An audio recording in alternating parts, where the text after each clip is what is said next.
Abbiamo deciso di chiudere la scuola primaria di Col San Martino, la vecchia scuola,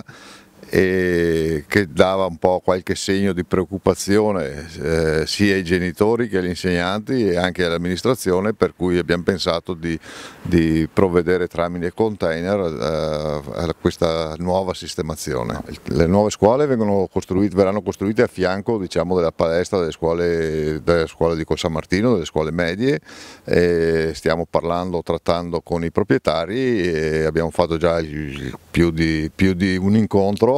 e se riusciamo ad arrivare a un accordo bonario va bene, se no dovremo procedere in modo diverso, ecco, quindi che non abbiamo altre possibilità, anche perché il fondo che abbiamo avuto dal Ministero di 2 milioni per la costruzione delle scuole è relativo al fatto che si vada a mettere insieme la scuola primaria e la scuola secondaria, ecco, quindi un'unica area per entrambe le scuole. Quanto tempo dovranno rimanere nei container? Il meno possibile vuol dire dai 2 ai 3 anni, ecco, quindi non è pensabile riuscire in tempo inferiore ai 2 anni a fare una nuova scuola, anche perché dobbiamo ancora partire con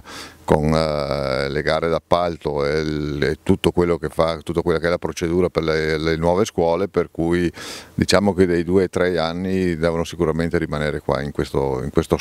definiamolo stabile. Indubbiamente è stato un lavoraccio, è stato abbastanza impegnativo, e questa è appunto l'occasione per ringraziare tutti i dipendenti comunali che hanno partecipato, hanno dato il massimo perché si riuscisse ad arrivare, come promesso, verso circa metà novembre ad aver ultimato i lavori della scuola, e un grazie particolare sicuramente anche al gruppo Alpini di Col San Martino, che nella giornata di martedì scorso si è impegnato con 8-9 persone per aiutare, per far sì che questo trasloco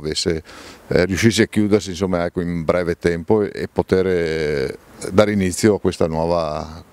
avventura.